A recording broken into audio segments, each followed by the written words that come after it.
le nouveau film Jurassic World, Le Monde d'après, est sorti au cinéma. Une bonne raison d'aller le voir malgré les critiques assassines, eh bien c'est tout simplement le fait de voir pour la première fois des dinosaures à plumes.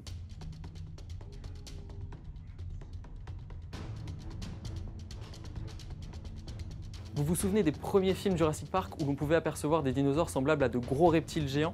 On sait maintenant qu'ils étaient plus proches du poulet que du lézard. C'est le cas par exemple du Therizinosaurus, un grand théropode de la même famille que le T-Rex, qui avait notamment de très longues griffes dont il se servait notamment pour manger des feuilles. Le film présente également le Pyroraptor, un proche cousin du Vélociraptor qui faisait également partie de la famille des Dromaeosauridae. Dans ce nouvel opus, il est couvert de plumes, alors que dans les précédents Jurassic Park et World, un Vélociraptor, ça ressemble plutôt à ça. Pour effectuer ce basculement, le scénario explique que les anciens Vélociraptors n'avaient pas un ADN à 100% dino, contrairement à ce nouveau Pyroraptor.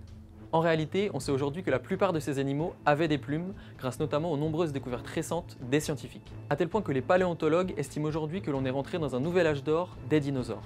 Ces dernières années, on a aussi découvert que ces plumes n'étaient pas inutiles, au contraire. Selon les paléontologues, ces plumes leur servaient également à garder l'équilibre, mais aussi à chasser dans des endroits hostiles, en bord de falaise par exemple. Cette armure duveteuse leur servait également à amortir les chutes et ainsi éviter les blessures. S'il n'y a que 2 dinosaures à plumes dans Jurassic World 3, les paléontologues en ont découvert bien d'autres. Par exemple, il y a le Deinocheirus, un herbivore qui a été découvert ces dernières années et qui est un mixte entre un dinosaure, un paresseux et un canard. Il y a aussi le Nanuqsaurus, un grand carnivore cousin du T-Rex qui habitait en Alaska. Vivant une partie de l'année sous la neige, ses plumes lui servaient probablement de manteau réchauffant, à moins que ce ne soit un camouflage pour mieux chasser. Si ce membre de la même famille que le T-Rex avait des plumes, le roi des dinosaures, lui, n'en avait pas.